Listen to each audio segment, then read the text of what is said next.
Tahimik na.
Talaga as in, diba? Mahirap pero yun yun.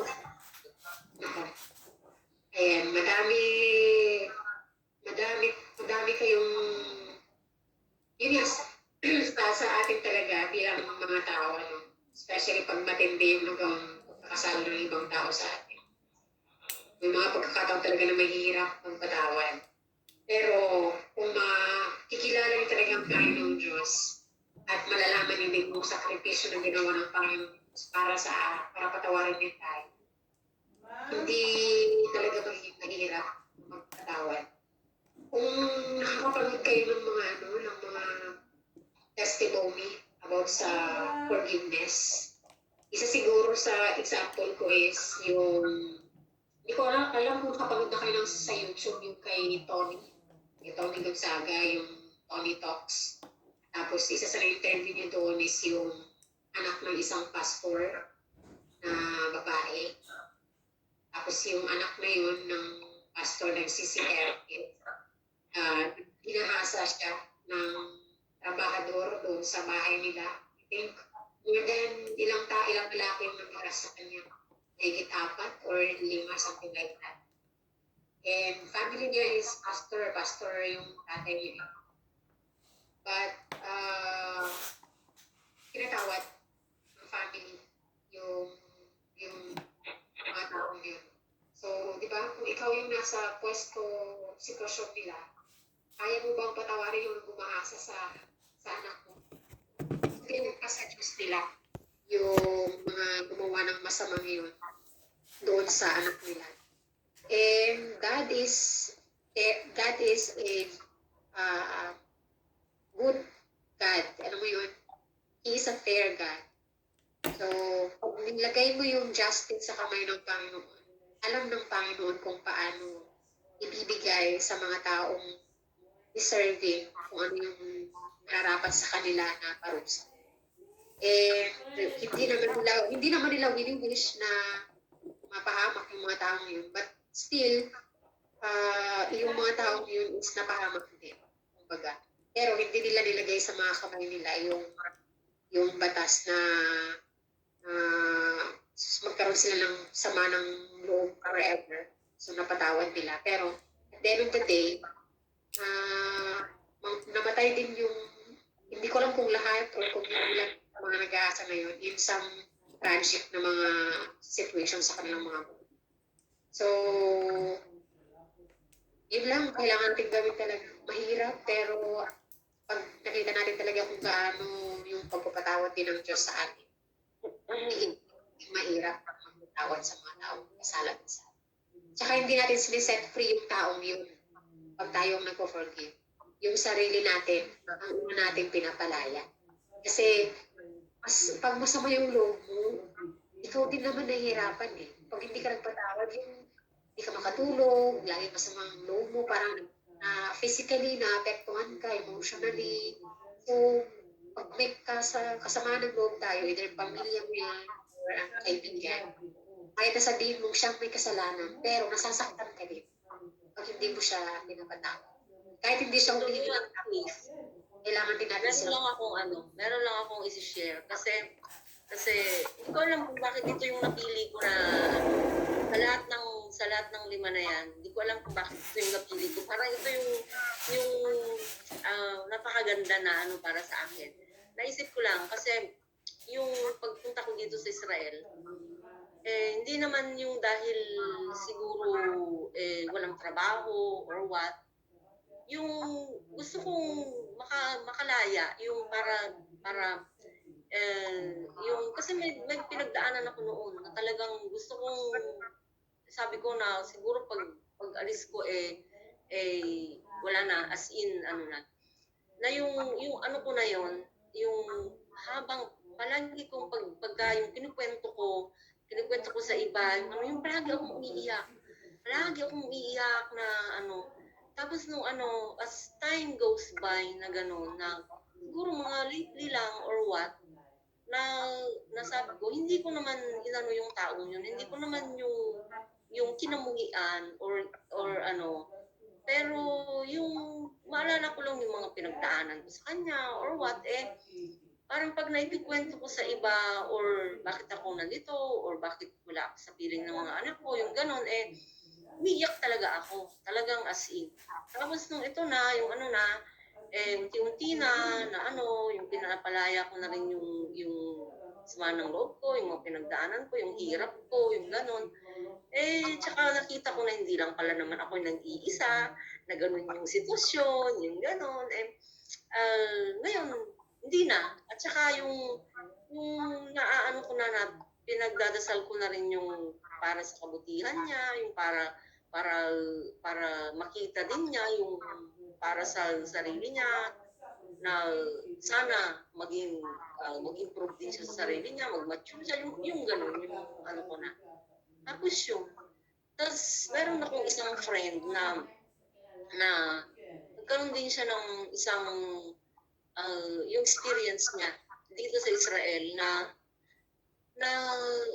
yung dati maganda yung samahan nila nung boyfriend niya na yun, tapos biglang naging hindi na gano'n, kasi nasasaktan na kasi siya at marami ng mga bagay na nasasaktan siya, yung gano'n yung mga ginagawa ng partner niya, hanggang naghiwalay sila. Tapos nung sabi niya na-stroke yung na yun, yung lalaki na yun. Tapos yung parang hindi niya mapatawad hanggang ngayon na sabi ko, bakit? Sabi ko, nagtatrabaho ka naman dyan sa nandyan lang siya. Sabi ko, kasi siya naman yung nagsabi. Ate, hindi ko kaya. Sabi niya, hindi ko pa siya kayang patawarin, yung ganon. Sabi ko, parang, di ba nag-ano din siya, yung parang religious din siya parang pero bakit bakit parang hindi niya din, yung pag nagsasalita siya about yung partner niya na yun noon, mararamdaman mo talaga yung masama yung loob niya, mapait, yung gano'n, may ano pa rin sa puso niya. Hanggang namatay, Na-pride po siya. namatay yung nakapartner niya na yun, doon, alam niya, sinabi niya sa akin eh. Sabi ko nung isang linggo ba yun, 2 weeks ago, sabi niya, ate, nakwento ko ba sa'yo na namatay na si ano, sabi niya, oo, sinabi mo sa akin, once na yung namatay siya, sabi ko, napatawad mo na ba siya? Sabi ko gano'n sa kanya. Sabi niya, hindi pa, sabi niya. Honest naman siya na sinabi niyang gano'n, hindi pa. Bakit gano'n? Sabi ko, namatay na nga siya, ba't hindi mo pa siya mapatawad? Sabi ko, yung parang, nakikita ko sa pagsasalita niya, yung sa hugot niya na ano, na talagang masama at mabigat sa ano niya. Eh, sabi ko, wala na nga siya, ba't hindi mo pa siya mapatawad? Ipagdasal mo na lang yung mga kung ano man yung nagawa niya, nandun kung nasaan naman siya ngayon. Di ba yung gano'n, na yung mahirap na hindi ka magpatawad talaga. Kasi dadalhin mo yun eh. Dadalhin mo yun. Wala kang peace of mind. Kahit sasabihin mo sa sarili, sasabihin mo sa pananalita mo na, napatawad ko na yung gano'n, pero hindi pa pala sa buong ano mo, makikita sa'yo, makikita na hindi ka pa rin nakakapagpatawad. Yun lang. At least ako, masaya na ako na nakapagpatawad na ako, tsaka yung, once kasi na natuto kang magpatawad, kahit yung may yung, parang, di ba, pag may nagawa sa'yo yung isa na ano, kahit na, dahil natuto ka na nga, parang, alam mo na kung paano. Mas madali na lang magpatawad Madali na lang. sa mga iba. Hindi mo natin alam no, yung naging sitwasyon o naging dahilan talaga ng suffering mo ate. But let's pray na dumating pa rin yung panahon talaga. Makapag-release siya kumbaga. Ng forgiveness doon sa taong yun kahit na wala na yung tao. Mahirap yung ganyan po. Okay, so at least natumbok din natin yung about sa forgiveness. Nagkula tayo dito sa grupong ko. May mga point, or I don't know kung yung iba dito may mga ganong sitwasyon pa. Habang nagkwentuhan tayo about forgiveness, may mga pinapaalala sa atin ng Panginoon ng mga taong sino bang kagalit ko, may mga tao bang may masama yung loob sa akin, or ako ba may mga samang loob ba ako sa mga tao. Maybe it's the time is, alam niyo, huwag nating antayin na dumating yung point na yun na mawala pa yung mga taong yun bago natin maisip na magpatawad or patawarin sila. At kahit hindi sila humingi ng tawad sa atin, just release forgiveness to them kasi you are setting yourself free. Ikaw din, pinapalaya mo talaga. Unang-una, pinapalaya mo yung sarili mo dun sa galit or inanakit o kung ano mang feelings yan na hindi maganda para hindi din tayo nahihirapan. But first na gagawin, pray. Pray for them. Pray for them and pray for yourself na talagang maging totoo sa puso mo. Kasi gaya na sinabi natin kanina, pwede rin kasi magpatawad na sa labas lang, sa bunga lang, sa bibig lang. Pero deep inside, meron pa rin or hindi ka pa rin talaga totoong nakakapagpatawad. So it's better to pray. Yung parang na lang sis, yung hindi mo patawarin na kasi masama pa rin, di ba, masama pa rin yun na makipag-plastikan ka sa kanya, gano'n. Yun naman ang iwasan natin. Oo, napatawad na kita kamo, pero meron pa yung kinang di mas maganda na lang yung talagang walang kipuan mo na, hindi mo talaga kapansin eh. Iwasan mo muna kung hindi ka parang talaga ready. Pero, pray for it first. Kasi unang-una na kailangan mo ipagdasal dyan yung sarili mo. Nabasa ko naman din, kasi ako din na yun. Kasi, kaya minsan nagsasabihan ako ng alaga ko na nung pag New Year nila, di ba, prosesyon na nila, kailangan daw, sabihan ako na forgive na daw, magpati na daw kami, kasi New Year, sabi na, ayaw ko, hanggang meron pang sakit sa loob ko, ayaw ko, sabi ko. Kasi yung piling ko, parang ayaw kong ipagplastikan na, oo, ano ako, pero deep inside, meron pa yung sakit ng loob. Parang hindi totoong ano yun. Hindi rin po kayo sa loob. Lungaling pa rin yun.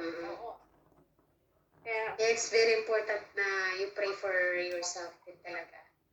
Na ikaw mismo, unang-una kasi, hindi ko matanggap yung sa loob ko na, siyempre, alam ko sa sarili ko, siya yung ano siya yung as in na daming ginawang ano sa akin.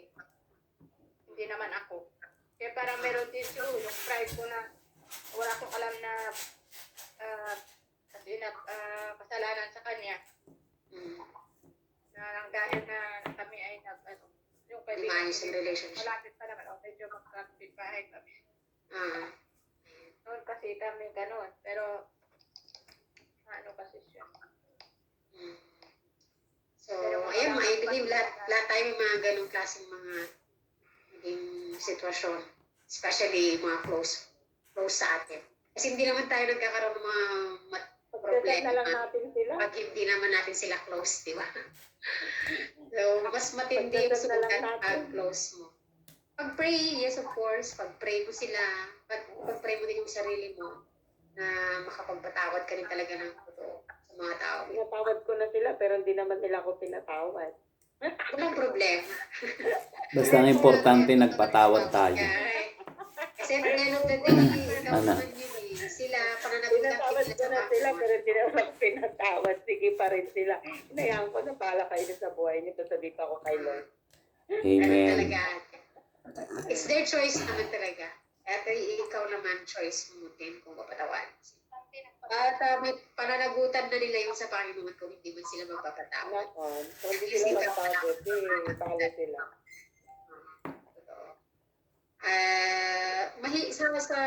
Siyempre pag ano, pero I believe na hindi magiging mahirap magpatawad once na makita natin kung gaano ka katindi yung ginawa din ng Panginoong Jesus. Kung bakit tayo napatawad ng Panginoon. At after nitong sharing din natin, send ko dito sa group yung movie na yun. So, para sa mga hindi pa nakapanood. Para anytime during the week na ito, panoorin nyo, mahaba-haba yung movie na yun. Siguro sa free time ninyo, yung hindi kayo nani-disturb ng alaga, siguro sa gabi, bago kayo matulog, mga 2 hours yata yun, pwede yung hatiin, tuloy nyo sa sunod na araw, gano'n. Pag napanood nyo yun, just prepare your hearts doon sa movie na yun. Kasi kahit ako napanood ko na, pero baka panoorin ko. Kasi maganda rin maalala natin ulit kung gaano kamahal talaga ng Panginoong Jesus para marami din tayong ma-realize yun sa dahilan kung bakit napunta dito ang Panginoong Jesus. Okay. So, sige, salamat kay Ate Marisa. So, sino gusto mag-share, pangalawa?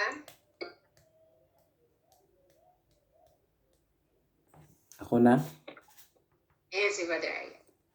Ayun, praise God, purihin natin ang Panginoon. Yung nung Friday talagang nakaka-amaze yung pag-attend dun sa church. Tapos ang daming natutunan. Tapos share ko lang saglit. Kasi talagang nafe-feel ko pag talagang ikaw ay na kay Lord na. Talagang mayroong changes na sa iyong buhay. Kasi last Friday po gabi, yung may tinagpo akong ano din po yun sa church. Nag-church naman siya tuwing Saturday dun sa CRC. Pagkatapos nung church, tinawagan niya ako pumunta dun sa apartment nila kasi may ihahatid ako sa kanya.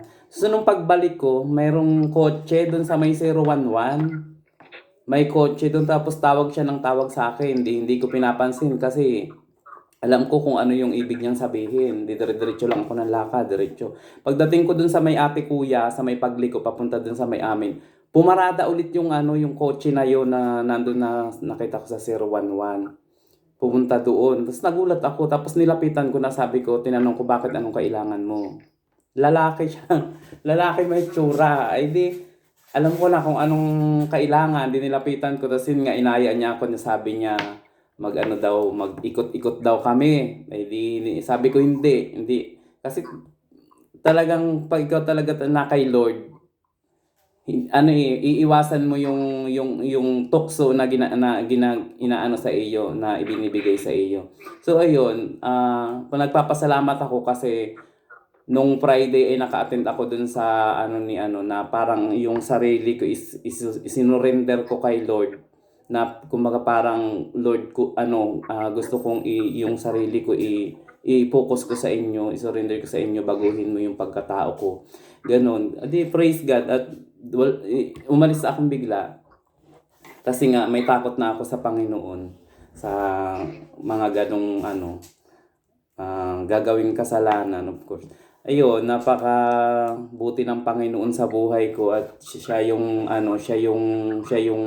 nanguna, hindi yung kalaban.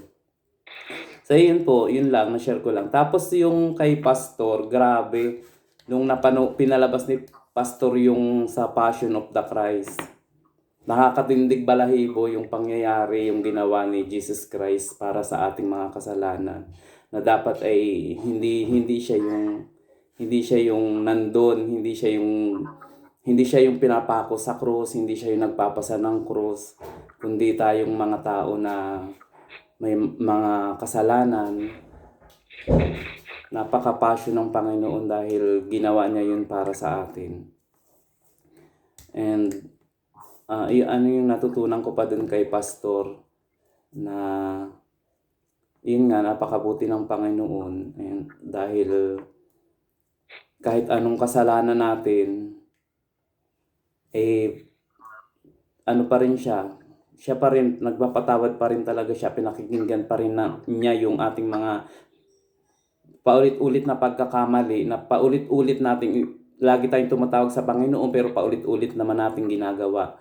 Pero yun nga, ang Panginoon nga ay hindi napapagod para sa atin.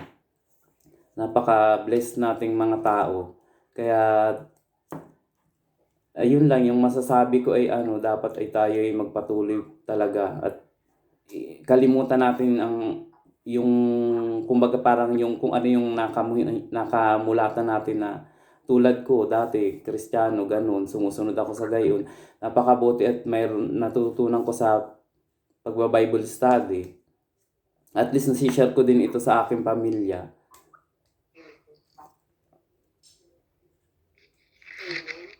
Ayan, salamat Brother Ariel. Yun, passion talaga. Passion ng Panginoon is ikaw at ako. Tayo talaga yung dahilan. Bakit? Yun ang pinaka insight talaga nun, na tayo ang dahilan kung bakit talaga napunta ang Panginoon Jesus dito.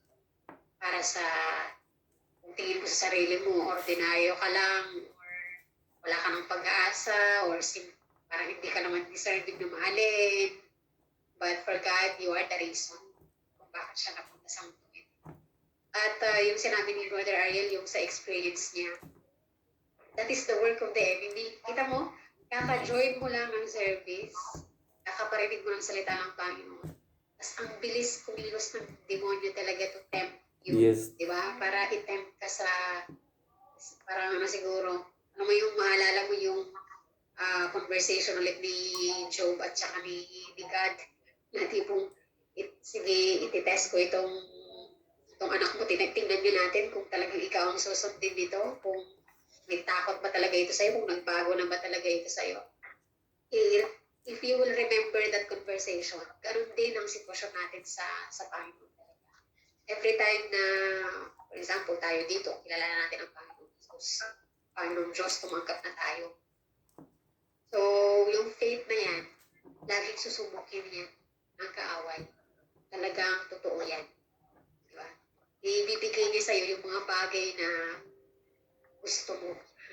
Yung desire ng flesh mo. Yung tawag ng laman.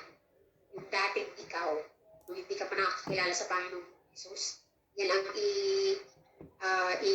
ipapakita or ititempt ang kaaway sa'yo. Para i-test kung talagang, let's see, kung talagang si Lord talaga itong nito, baka mag-give in lang naman ito sa akin. Diba? Mahina ito, broken, yun ang tingin sa akin ng kaaway. But praise God, because of the Lord, talaga, pag once na nananampalataya ka sa Panginoon, He will give you the strength, will give you the yung tapang na iwasan at takbuhan, diba, yung mga kasalanan na yun. So, simula lang yan actually. Once na mananampalataya ka, every day is a trial, is a test para sa atin. Kaya magpakatatag tayo sa faith Amen. natin. Kaya huwag tayong lalayo sa prayer, huwag natin i-give up yung ating time with the Lord, yung pagkinig ng salita niya. Even yung pag-church natin, nakakatulong talaga yan. Yung OBS natin, nakakatulong yan. Kasi the more na nafe-feel tayo ng salita ng Panginoon, the more na mas matibay yung spiritual natin compared sa flesh. Kasi tayo, mga tao tayo mahina tayo. Yes. Diba? Prone tayo ng kasalanan talaga. Walang perfect sa atin. Pero what makes us perfect is if you strive and effort ka talaga na punuin yung sarili mo ng presensya ng Panginoon. At pag yun ang naging priority mo, walang magagawang kaaway. Remember, the Lord Jesus, He was tempted also. Tinest din siya ni Satan. Ibig sabihin, kung ang Panginoong Jesus nga natitempt, how much pa kayo, how much pa tayo. Pero, ang Panginoong Jesus, napagtagumpayan niya. Kasi alam niya yung salita ng Panginoong Diyos. Si Brother Ariel, napagtagumpayan niya. Kasi nakaparinig siya ng salita ng Panginoong Diyos. Naging malinaw sa kanya kung gaano siya kamahal ng Panginoon, kung gaano yung sinakripisyo ng Panginoon sa kanya. And same thing din sa atin.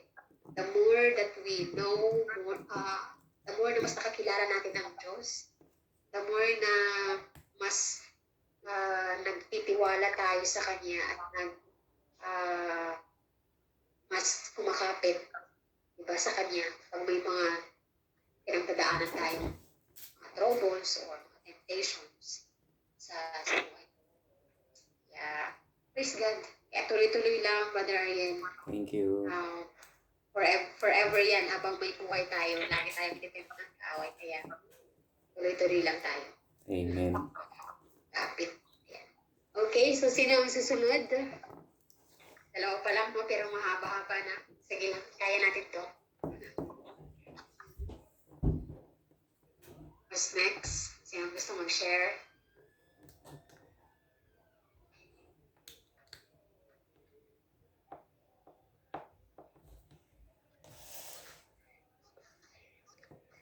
Turo-turo na lang. Turo-turo.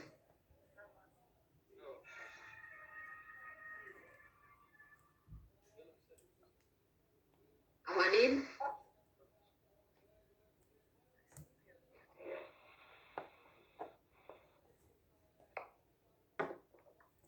Ate Tess? Ayan si Ate Tess. Tayo po tayo Ate Tess. Siguro yung ito, may share ko yun. Yung parang umano sa akin na touch ako dito sa the Lord came to find you. Napakaputi talaga ng ating Panginoon dahil kahit na tayo ay makasalanan, kahit na tayo ay nakakalim, kumbaga nakakita na natin siya, hindi na nakakapunta sa church, hindi na nakakapag-Bible study, pero si God, lagi diyang andyan, laging kumakapit sa ating puso. Lagi niya tayong tinatawag sa kabila ng tayo ay laging lumalabas sa Kanya. Pero andyan pa rin siya. Lagi niya tayong hinahanap. Kaya nagpapasalamat ako dahil siguro talagang tinatawag ko ni Lord. Kaya dumating itong OBS na to, parang hinanap niya ako na siguro sabi niya, Tess, kailangan mo umattend or mag-join sa OBS na to. And then, pinuksan ko naman yung puso ko nung inaya ko ng pinsan ko na umattend ng Bible study na ganun. At nagpapasalamat talaga ako sa ating Panginoon Diyos dahil hinanap ko. Dahil simula nung nagkaroon tayo ng OBS, parang nagbago din yung yung pamumuhay ko, yung pang araw-araw na side kasi marami akong natutunan na dati ko inaaway ang asawa ko pag hindi ko siya makausap. Parang maliit lang na na problema or pagkakamali nagagalit din ako. Parang lagi hindi ko nalilimutan kong magdasal o kayo magpasalamat. Pero si God, marunong si God. Dahil yun nga, lagi niya tayong hinahanap, lagi niya tayong tinatawag, lagi siyang kumakatok sa ating puso.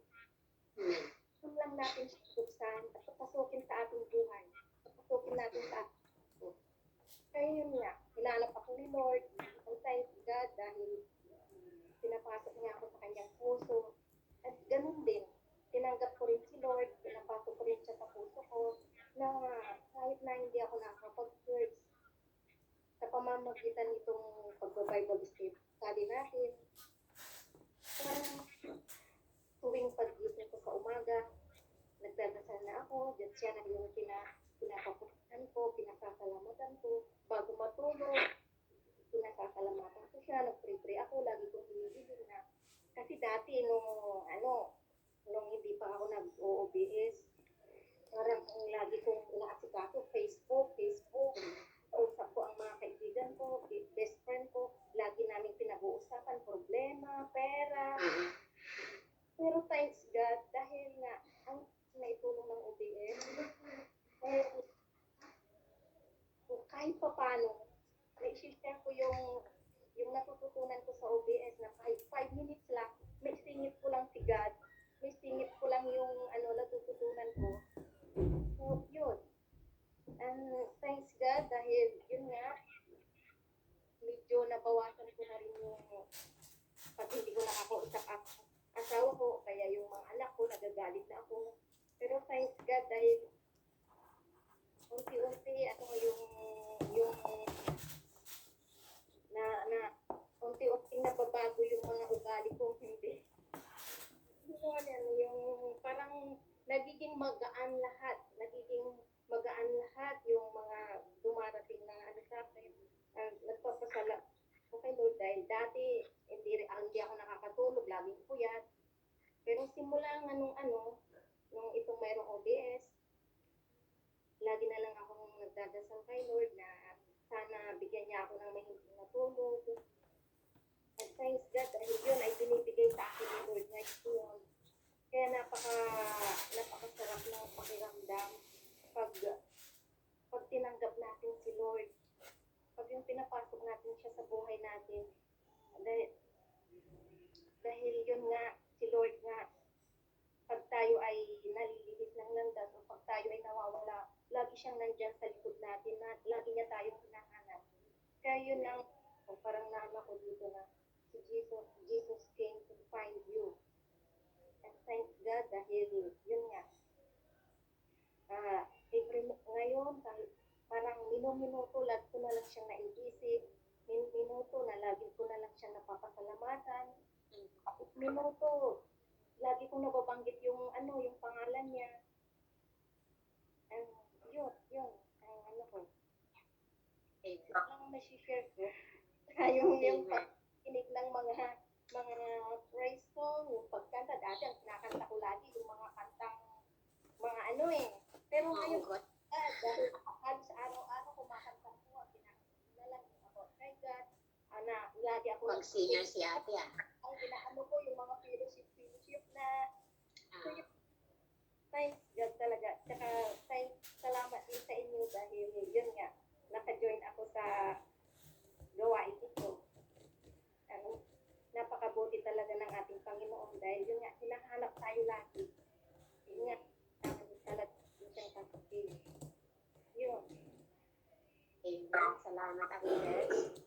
Totoo, ako naniniwala ako na isa ang OBS sa ginagamit talaga ng Panginoon para mahanap yung mga kabayan natin, mga na nandito sa Israel na wala pa talagang relasyon sa Panginoong Diyos. Kasi siyempre, yung pag-attend ng church, pahirapan sa trabaho natin. Karamihan sa mga OFW, hindi lang dito sa Israel, kundi sa iba ding mga bansa. Mahirap sa kanilang lumabas ng trabaho. At napakalaking blessing na magkaroon ng ganitong Bible study. And this is God's way of reaching out tayo, kayo, di ba? Of finding us. Sabi sa Matthew, di ba? Ask and you will find. Ask and it will be given unto you. Seek and you will find. And knock, knock, and the door will be open. Tama yung sinabi ni Ate Tess. Kasi nasa sa atin din ang desisyon eh. Ang Panginoon gumagawa ng maraming paraan para hagilapin tayo, hanapin tayo. Pero hanggat hindi natin siya pinagbubuksan, yun yung susi dun eh.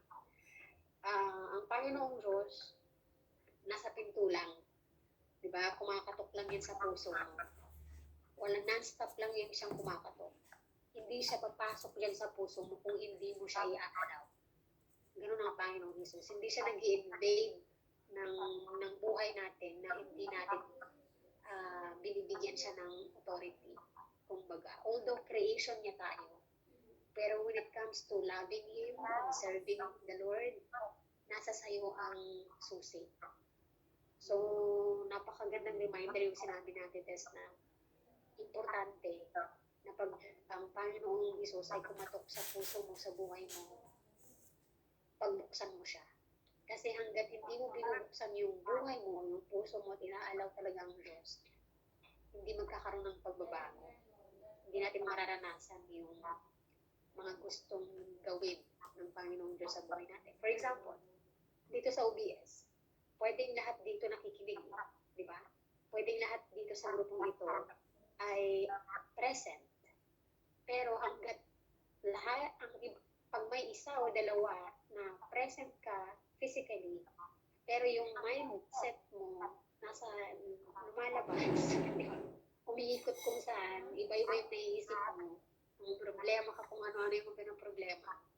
So, wala kang matututunan. Diba? So, ganoon din yun.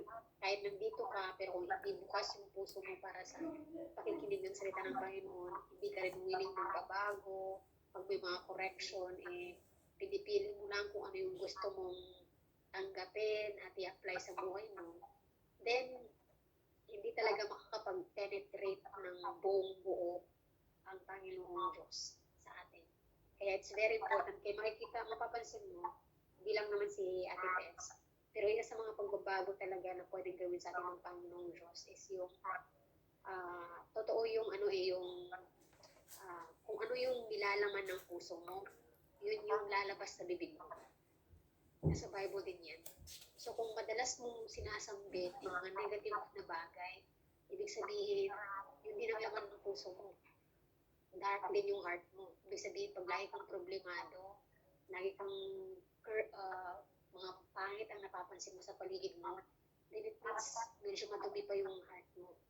Pero kung unti-unti nag-iiba na yung language mo, parang madali na lang sa'yo banggitin yung pangalan ng Diyos. Diba yung love ni Lord, yung mga salita niya, yung mga kabutihan niya, then doon na, unti-unti nang nababago yung puso natin. Okay? So, process naman yan. Kaya nga meron tayong OBS. Unti-unti tayong babaguhin ng Panginoon Diyos. Ang importante, pagbuksan natin siya. Hayaan natin siyang baguhin tayo. Kaya tuloy-tuloy lang tayo dito sa OBS natin. Pagbuksan mo ng Panginoong Diyos, every time na parang, ito na naman, Monday na naman, nag-ring na naman yung cellphone ko.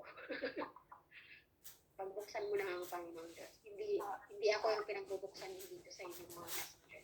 Hindi ko salita ng Panginoon. Kasi this is God's way of reaching out sa atin. May mga bagay siyang gustong iparating sa atin na hindi natin maririnig literal sa boses niya. Pero gagamitin ng Panginoong Diyos ako, tayo, yung mga experiences ng bawat isa para ma-remind tayo sa gustong iparating sa atin ng Panginoong Diyos. Kaya, praise God. At nandito kayo, ibig sabihin, nag mag-respond kayo doon sa kaparaanan ng Diyos para agilapin tayo. Kahit na hindi tayo magkakakilala ng una, di ba? Nasa Pilipinas tayo, iba't ibang lugar natin ang galingan natin. Pero nandito tayo. Nandito tayo at nag-aaral tayo sa ng Panginoon. Ayan. Okay, so sino na ang susunod?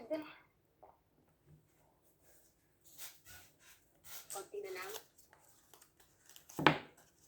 Okay lang umulit ha. Hindi ibig sabihin pag nabanggit na nila yung CQ, yung find you, depende yan sa inyo kung anong saan kayo nakaka-relate. At mas natuto talaga. Ko para naman sasabi ko. Ang sasabi na ay, ako, para sa akin sa ginawa ng Diyos, sa araw-araw ay nagpapasalamat ako. Kasi unti-unti niya akong binago, hindi lang ako, kundi yung iba. Tapos, di ba, God is a great God nga, di ba? Walang imposible.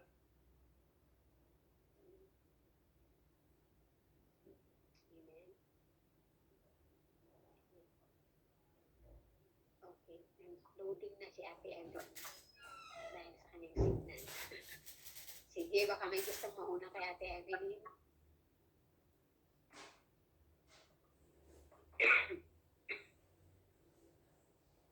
Ang kakatiwala ko sa mahinang signal ko, nawawala pa Nag-loading ka, putol-putol.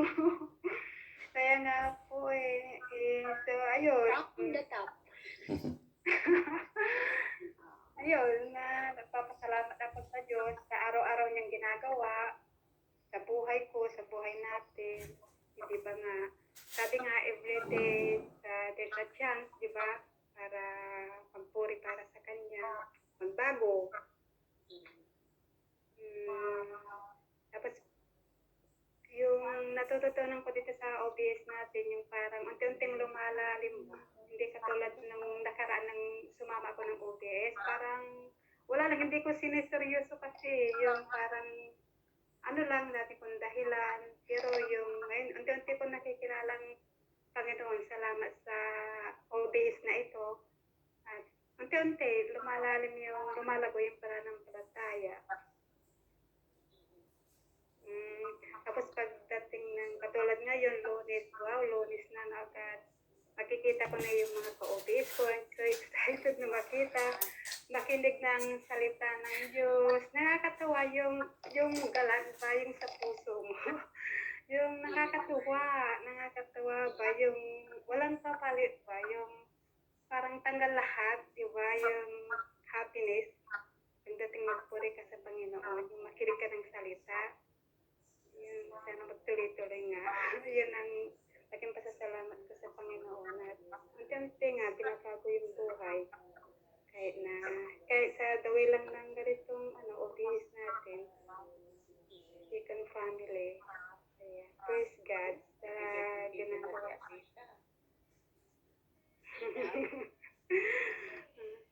Ayun. Amen. Maraming Nakakatuwa nung naman nag-join eh. si Ate Evelyn, ano pa siya. Hindi pa siya masyadong open that Hindi time. pa. Kaya minsan may timing din talaga ang Panginoon Diyos. Nako. Basta lang may Keep on timing praying si Lord. lang, keep on praying lang talaga. Have faith, di ba? Yung tiwala lang sa Diyos, walang imposible. Lahat. Thank you, Ate Evelyn. In short, yun lang ang may share ko para sa akin. Alright. Okay, so sino na ang susunod?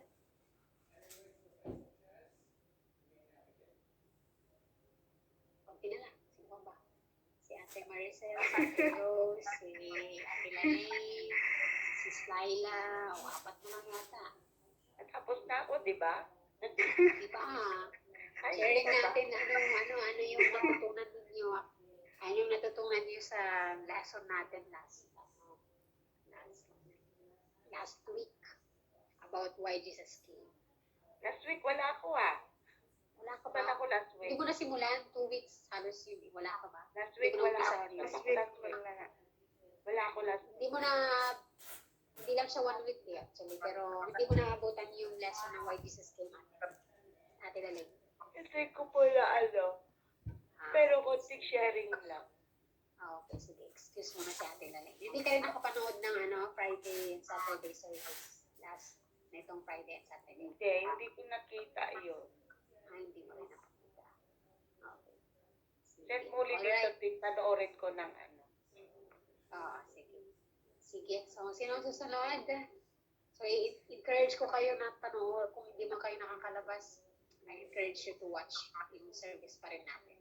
Para from time to time, pag wala tayong lesson, mag-sharing tayo ng insight natin about sa preaching. Kahit wala kayo doon physically, at least Saan parang mag-share pare-pareho dito tayo sa group natin o sa dito sa group. Para at least kahit na hindi tayo magkakasama doon na nakaupo sa church, same yung napapakinggan natin, parang magkakasama rin tayo. Especially Nag-share ako sa Facebook ko, pero dito sa group hindi. Ito yung sinet mo, Sis Mariet, yung anniversary. Oo, yung last Friday and Saturday. Hindi ko alam kung Napanood. na-forward ko yung Friday yata. Ang napanood ko yung Saturday, yung Friday, hindi pa. Same lang yun natin. Same lang. Si Pastor Aris lang dito. Sige, so, sino pa? Sis Laila, Ate Maricel, and Ate Rose. Kayo na ng tatlo. At lalarga na ang basto. Kapag share naman na dati na next time na naman pag more parang yung sinabi kasi ng iba na parang andun na rin na yung Halos nasabi na. So, yung itong sharing natin is personal na natutunan ninyo kumbaga sa lesson. Hindi nyo kailangan i-discuss lahat yung mga lessons natin, but kumuha lang kayo ng nag-impact sa inyo doon sa lesson natin last week, for example. Pero kung wala palagi ninyo na-discuss na nila, okay, sige. So, sa susunod ulit na sharing natin. Kaya mahalaga mag-take note kayo kahit paano. Kasi pag hindi kayo nag-take note, makakalimutan nyo yung lessons natin. Yung mga kung ano yung matutunan nyo doon. Yeah, encourage ko din kayo na mag-take note from time to time. Especially sa mga walang mga booklet. Walang booklet. Okay, so sino pa? Who else?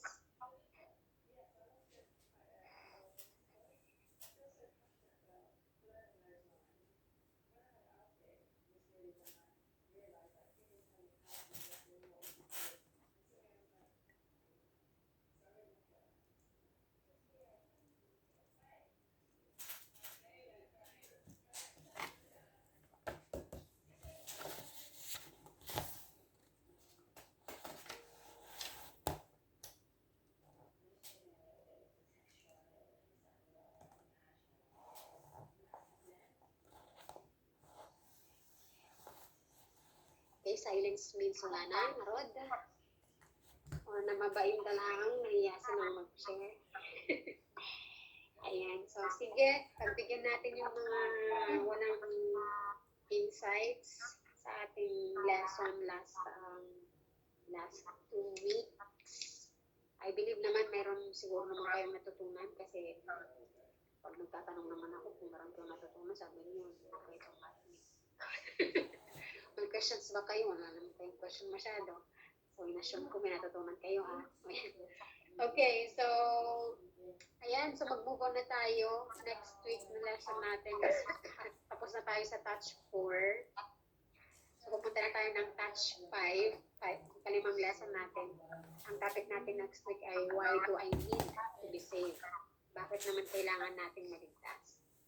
So, alam ko yung mga idea kayo dyan. So, I will ask you itong question na ito before tayo mag-start sa lesson natin next week. Kung ano ba yung mga ideas ninyo, bakit ba kailangan ninyo maligtas? Okay, bakit ba kailangan natin maligtas? So, yan yung ating first na panimulang tanong next week na. Alright. So, ayun, send ko ngayon bago matulog. Alam ko naman hindi na papanoorin pa. Pero send ko lang yung link ng The Passion of the Christ na movie. Panoorin nyo siya anytime this week. At marahil magkakaroon kayo ng insight or sharing tungkol yan sa movie na yan sa susunod bago tayo mag-start ng lesson natin. At I believe na mangungusap sa inyo ang Panginoong Jesus dyan sa movie na yan. Maraming buhay ang nabago ng pelikulang yan at napagtibay yung pananampalataya. Kaya it's my prayer din na kayo din pag napanood niyo yan, mas tumibay palalo yung relasyon niyo sa Panginoong Diyos.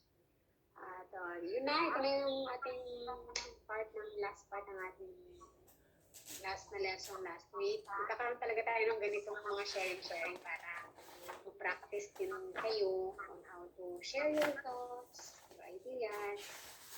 Kasi dito, hindi lang tayo makikinig sa lesson. Hindi kayo din ay makikinig din kami sa inyo kasi two-way ito eh.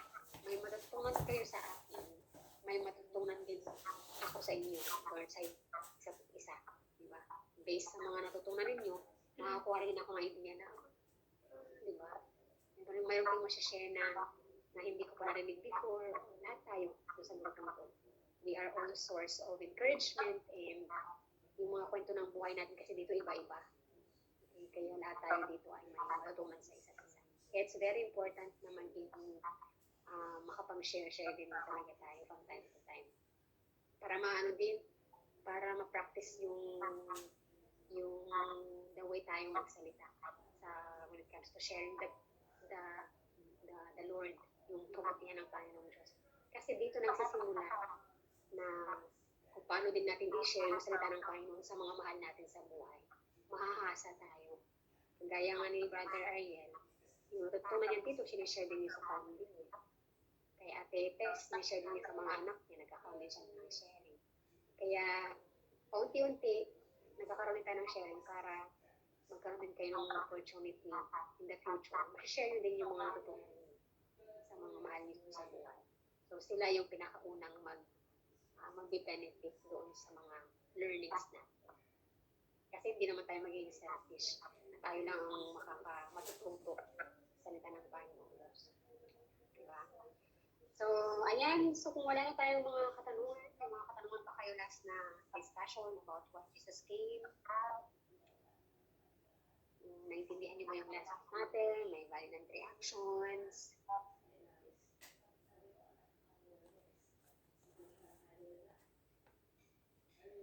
Wala naman. Okay. So, sige, closing prayer tayo. Tayo ay mag-closing prayer. Baka may mga nais kayong pag-pray. Actually, marami tayong pagpapasalamat sa Panginoon Diyos. For the past week, ang daming mga answered prayers. Diba? Kaya it's a time of rejoicing talaga sa mga answered prayers ng Panginoon.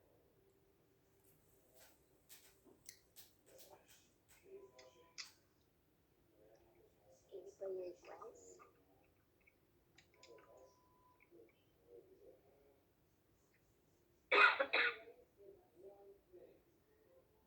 Okay, kung wala ng prayer requests, general prayer na lang prayer meron. request.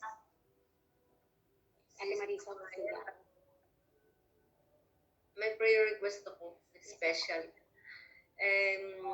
Special.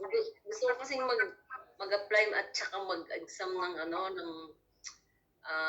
licensure exam sa Manila Bankers Life.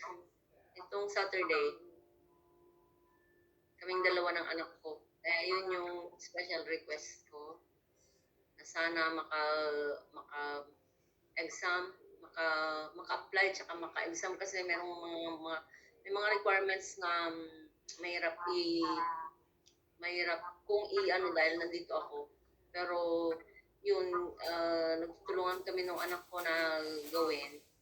Tapos, sana kasi may time yun the whole day yata, walang mag-ano sa alaga ko. Sana makikooperate yung alaga ko para sa parang merong merong lecture at saka merong lecture na part, merong review na part, at saka yung 2 hours na exam ba yun o 1 hour? Yun.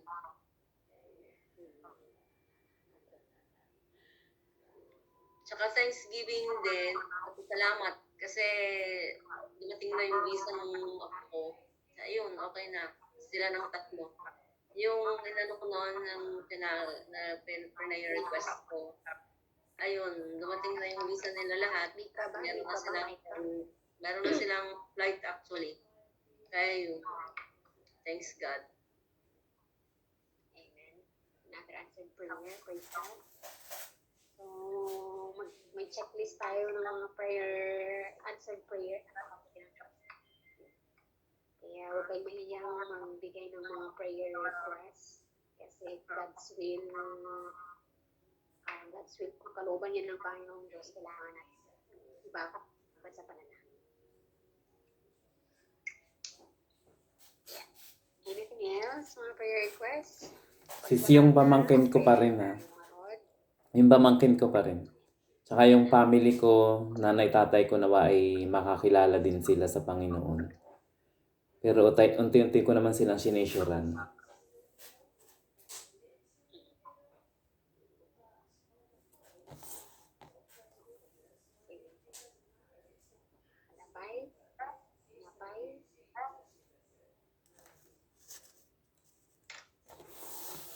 Maawanan, sige dararag tayo nga Lord. Prayer tayo pag wala na. So while we are praying, mag-pray din kayo personally, especially kung hindi nyo nabanggit yung mga prayer request ninyo. Sabayan nyo na ako sa prayer kahit sa isip. Alright, so let's pray. Pray tayo. Hallelujah, Jesus, Lord. Nagpapasalamat po kami, Panginoon, at po sa kabutihan, sa iyong pagmamahal, sa mga isa po sa aming Diyos. Tunay na ikaw ay dakila at walang katulad. Hindi ka nang magbago, Diyos, kailanman. At Panginoon, kami, God, ay nagpapasalamat sa tunay na Diyos na ikaw ay sumasagot sa mga panalangin namin. And although sometimes we would not expect, O God, na kung ano po yung mga request po namin, O God, ay the same yung answer mo because Lord, we don't know what is your will, kung ano po yung best na lamang Panginoon ay yun yung dinidesire po namin ng Diyos. But thank you, Father, because a lot of our prayer requests, O God, sa mga daang mga araw at linggo, buwan, Panginoon, ay binabagot po namin sa panalangin, Diyos. Ngunit salamat sa kasagutan. Salamat, O God, sa milagro mo, Panginoon. Sa buhay, O God, unang-una kay Ate Lalay, Panginoon. Thank you for healing her. Thank you, O God, for removing, Panginoon, itong mga cancer cells na ito, Diyos. Thank you, God, sa pagbibigay sa kanya ng maayos na pangangatawan at Lord, we will continue to rejoice, Panginoon, sa pagsagot mo sa kanyang mga dalangin at sa kagalingan, Panginoon, sa kanyang pangangatawan. God, we continue to pray na nawaw ka na hindi na bumalik itong cancer po na ito sa kanya at patuloy po itong magsilbing paalala po sa kanya ng iyong kabutihan at ng grace mo, Panginoon, ng iyong mercy po sa kanya. We pray na gamitin niyo po itong blessing po na ito, God, para mas marami pong mga tao makakilala sa iyo. Maraming mga tao, God, ang makita nila, God, na ikaw ay the same God of yesterday. At kung noon na kaya mong magpagaling ng mga karamdaman, buhay ng mga patay, Panginoon, at even yung mga imposibleng mga karamdaman ay napapagaling mo, Diyos. Even pa today, Panginoon, ay hindi ka pa rin nagbabago, Diyos. At salamat ko, God, sa buhay ni Ate Lalay, dito po sa grupo po namin ng Diyos. Kahit anong po yung mga nararamdaman po namin sa ngayon, lahat po kami nag-bless sa Kanya at nabibigyan hope at pananampalataya o Diyos sa pagtitiwala at kami din o Diyos, maliit man or hindi mo man naman kalalayan mga karamdaman po namin ng Diyos, patuloy po kami nagtitiwala sa iyo. At Panginoon, sa buhay din o God, nila Ate Rose, kay Sis answered prayer na ito, O God, sa kanilang mga kalusugan. This is dahil ako sa kanyang panganak, healthy baby, at normal yung kanyang delivery, Panginoon. Salamat, O Diyos, dahil sinustain mo, Panginoon, yung kanyang pangangatawan, although mataas yung kanyang sugar, pero nakayanan po dito, O God. At Lord, malakas po siya, nakakagalaw ng maayos, at nakakakilos na parang walang nangyari. And thank you, God, dahil ikaw ang nag-sustain po sa kanya. At ang O Diyos ay maging healthy po silang pareho ng kanyang baby, O God, na makipanginoon na maayos, O God, itong kanyang anak. Protection niyo po sa kanila, O God, sa pang-araw-araw po na kanilang ginagawa. At Lord God, maraming salamat sa buhay ng baby na ito. Patuloy mong pagbalayan ng gandang buhay ng batang ito, O God, na magkaroon po ito ng magandang bukasan at magkaroon po ng relasyon sa iyo. Even yung kanyang partner, O God, ay makilala ka rin po ni O God through the life of sister. Lord, salamat din, Panginoon, sa answer prayers kay Ate Marisa, sa kanyang anak, Panginoon, sa kanyang apo, for giving them the visa, O God, na makakapunta na po sila, O God, ng ibang bansa sa Canada. O I pray, Panginoon, na itong lugar po na ito ay i-prepare nyo, yung kanilang pupuntahan, na magkaroon din po sila, O God, ng maayos na kinabukasan po, at ng O Diyos ay maganda yung community, magkaroon, O God, ng church doon, O God, na mapupuntahan sila kung saan sila alalan po bilang pamilya, Panginoon. At Father, ikaw po lang siya mag-provide ng kanilang pangangailangan. And we also pray continually sa buhay, Panginoon, ng pamangkin God ni Brother Ariel. Lord God, we believe that nothing is impossible, Lord God. Kahit sa kanyang sitwasyon sa ngayon, Panginoon, sa kanyang kalagayan, alam po namin na pinagkakatiwala po namin patuloy siya sa iyo. Lord, patuloy po namin kiniklaim ko ng victory po sa kanyang pangatawan. God, I pray, O God, for miracle, Panginoon, para sa kanya, sa kanyang mga mata, sa cancer po ni Panginoon, kung ano man po tumuro ito, karamdaman, Panginoon, ang nagpapahina po sa kanya sa mga oras po na ito, God, na magbigay ko siya ng faith, ng pagtitiwala sa iyo. I pray, O God, na si Brother Ariel ay gamitin mo para sa kanyang pamangkin, para sa kanyang mga mahal sa buhay, para iparating ang salita ko sa kanila at pagmamahal. Diyos, we are entrusting to you yung pamangkin Panginoon, Brother Ariel. Ano man, Panginoon, yung kalooban para sa kanya. Panginoon Diyos, ang nagtitiwala sa iyo because we believe na you know what's best for him. And God, I pray for his family na nauulos na magpakatatag po sila at mag-resource po sila ng joy at encouragement, Panginoon, sa kanya na magpatuloy at magtiwala sa iyo sa kabila ng kanyang naranasan. I pray, O God, that you will provide them. Mahirap po sa Pilipinas ang ganitong karamdaman. God, financially, we provide their needs, Panginoon. Jesus name.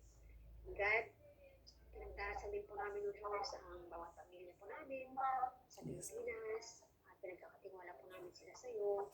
Malayo man po sila, Panginoon, alam po namin na as long as we continue to remember them and we trust them, Panginoon, sa mga kapalad mo, Panginoon.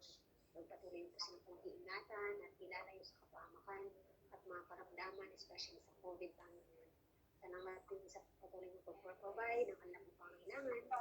Salamat din ng Diyos na kahit na malayo po sila po sa amin, ng Diyos ay ano man, Panginoon, yung mga gusot o mga hindi pagkakaunawaan, pinagdarasal po namin na magkaroon po ng kaayusan sa bawat mga relasyon, especially sa mga pamilya po namin, ng Diyos.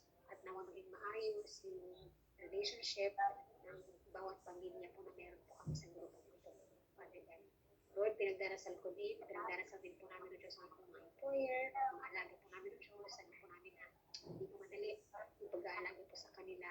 At pinagdarasal ko na magkaroon kami ng mas mahabang pasensya sa pag-unawa po sa kanila. At kami rin ng Diyos ay magkaroon agad ng pagmamahal sa kanila sa kabila ng kanilang mga pagbabago ng kanilang mga mental ulit pang-iisip. Lord, naway manuwaan po namin sila. Ituring po namin silang aming mga pamilya upang hindi po namin sila mapagsabihin ng hindi maganda at hindi po kayo maging harsh din po sa mga alaga. Lord, pinagdarasal ko din na patuloy mong i-bless ang mga employer po namin ito at ang mga pupunta sa buhay, mga anak po nila at mga pamilya po nila na magmamahal gusto nila pagtatrato sa amin, Panginoon. At kami din, Panginoon, ay magkaroon ng maayos na din na relasyon po sa kanila. Lord, we also pray para sa bansang Pilipinas, sa kabila ng mga napagdadaanan ngayon, bagyo, at mga lindol, at mga landslide doon. Lord, even bang sa corona, hindi po natatapos, sa gobyerno, hindi po maayos, Panginoon. Kahit patuloy po namin pinagkakatiwala ang lahat ng problema ng bansang Pilipinas. At patuloy po namin pinagkakatiwala, Panginoon, na darating yung panahon ng Diyos. Magtitiwala kami sa iyo. Iaangat mo din ang aming pong bansa. Makakaranas din pong bansa po namin ng gandang matiwasan na buhay. Na hindi na po kailangan mag-abroad ng bawat pamilyang Pilipino dahil para lang masustain yung pangailangan po ng aming pong mga pamilya ng Diyos. Lord, nawa may upo at may alala, O God, ang tamang mga leaders, O God, sa darating na taon para sa election, Panginoon. Bigyan mo kami ng wisdom kung paano pumili, O God, ng tamang leader, especially ng mga presidente, Panginoon, ng mga bansa. At Panginoon, thank you once again for this evening. Salamat, O God, sa buong ng bawat isa. Thank you, O God, sa buhay ni Father Ariel, ni Ate Tess, ni Ate Marisa, ni Ate Maricel, ni Ate Rose, ni Sis Laila, si Ate Lalaine, Panginoon. At salamat, Panginoon, din sa mga wala dito, kay Sarah Bell, Panginoon, at kay Ate Belen. Hindi nakalimutan man po kung banggitin ng Diyos. I'm trying to memorize their names, so God. Thank you, God, for their time and effort at desire po nila na lumago sa kanilang pananampalataya. Lord, pinagdarasal ko na patuloy po silang lumago, patuloy po silang lumalim, O God, sa relasyon po nila sa iyo. At patuloy po nilang maranasan yung kabutihan mo nila ng po, Diyos, na once na naranasan po nila yung pagmamahal mo, yung kabutihan mo, Diyos, hindi po sila bibitaw sa iyo, Panginoon. Kahit anong mga pagsubok, kahit anong mga testings o mga temptations na itatapon ng bawal po sa kanila. Patuloy po silang magiging matibay ang sa kanilang faith sa iyo, God. Lord, I pray na they will continue to grow in their faith through prayer, through reading your words, mag-spend po sila ng mas maraming time para sa pagtitibay po sa litabo, at nawa, O God, ay maging excited po sila lagi, Panginoon, sa OBS, at maging active din po sila in sharing, O God, their experiences, their thoughts, O God, para maging source po bawat isa po sa amin ng encouragement, ng learnings po ng bawat isa. At salamat, Diyos, once again, bigyan mo kami ng kapahingahan at malakas na pangangatawan, heal our physical body, our emotions, O God, give us joy, peace of mind, help us to forgive others, O God, help us, O God, to become more loving, Panginoon, sa lahat ng mga taong nakakasalamuhan. Lord, protect us as we have our sleep tonight, and bless the rest of the week hanggang sa aming pong pagkikitang muli, O God, sa next na OBS, at praying din po na sooner or later, God, magkikita po kami ng personal, Panginoon, and we will have a fellowship, a sweet fellowship with one another. God, we love you, we honor you, Panginoon, we worship you, O God. Thank you so much for your faithfulness and for your love and unconditional love po sa bawat isa. All these things, pinagdarasan po namin lahat nito sa makapangyarihang pangalan ng iyong anak na si Jesus na nagpagligtas. Amen and amen. Amen. Thank you so much. Thank you. Thank you for prayers. Thank you. I love you. Bless ko lang. Good to see you every Laila Tob, see you on Friday. sa susunod ulit. Laila Message to. Mariel. Thank you, sis, Mariel. Thank you for prayers. Salamat sa lahat. Ay, So, yan. Tapos na yung Bible study namin. So, nag-sharing kami doon sa why do we need, why Jesus came dito sa atin. So, ayun, mga kapapa, good night.